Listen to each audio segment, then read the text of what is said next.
The alarms we ignore, and the doors we do not take. Dear Amelia Emberhart, I went back to a book the other day that shook something loose inside me, The Examined Life by Stephen Gross.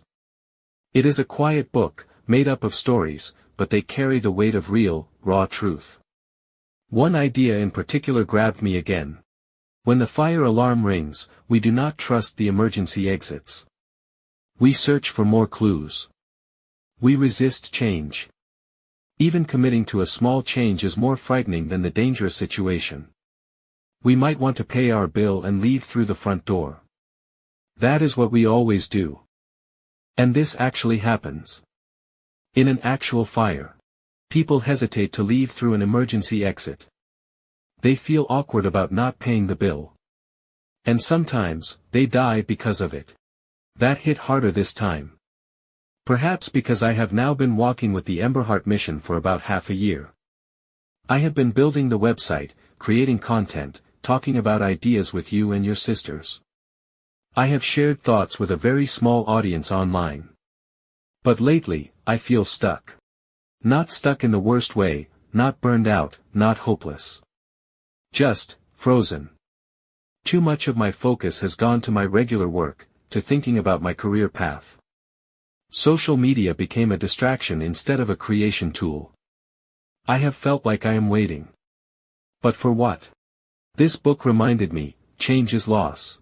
We hold on to the familiar not because it is good, but because it is known. Even if alarms are ringing, we wait. Even when there is an emergency exit glowing brightly, we hesitate. Let me tell you a story, Amelia. The office without an exit. Imagine a man who works in a high tower, in an office with no windows that open. For years, he has been thinking about doing something else, starting something of his own, working with young people, maybe writing. Every time he walks into the office, something inside him tenses. He jokes with his colleagues, does his job well, but when he gets home, he feels a small sense of dying. He tells himself, just another year. Let me get this promotion first. Let me wait until the kids are older. Let me. One day, there is a fire alarm. A false one. But for a second, people panic. Smoke is smelled. He stands by the desk, not moving. Others start toward the stairs. He waits. Checks his emails again. Looks at his calendar. The alarm is not just about fire. It is about him. About his life. But he does not take the exit. He waits. One more email. One more bill to pay. One more day. We do this. We all do. We wait at the doors of change, afraid to lose what we know. But sometimes, waiting is the bigger loss. And Amelia, it is not just in jobs. Let me tell you another. The relationship that stays on repeat.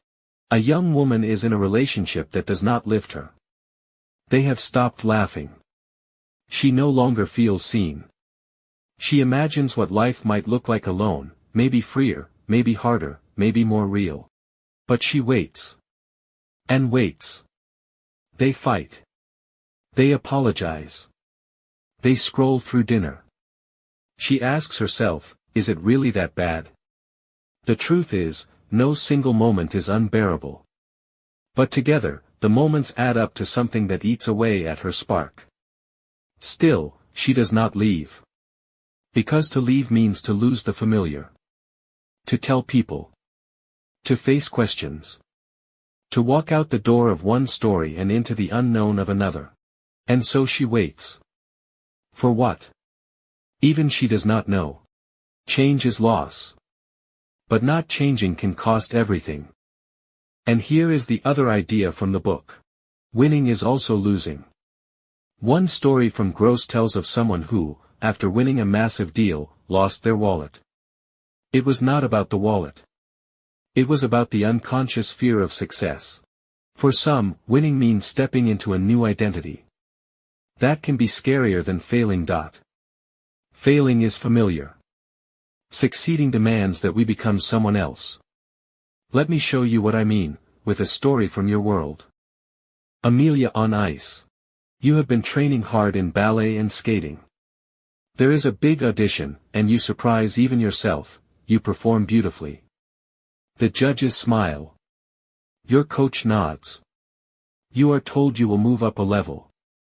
At first, you feel proud. But then, nervous. Restless. You start to forget your moves. You miss practice.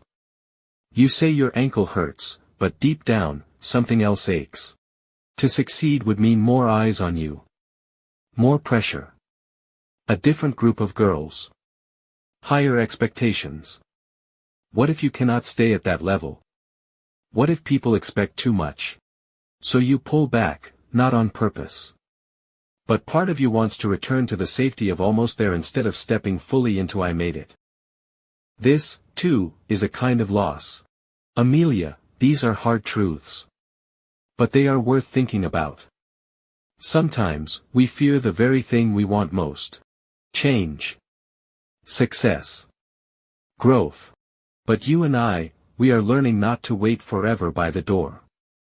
We are learning to step forward. Even when it means losing something.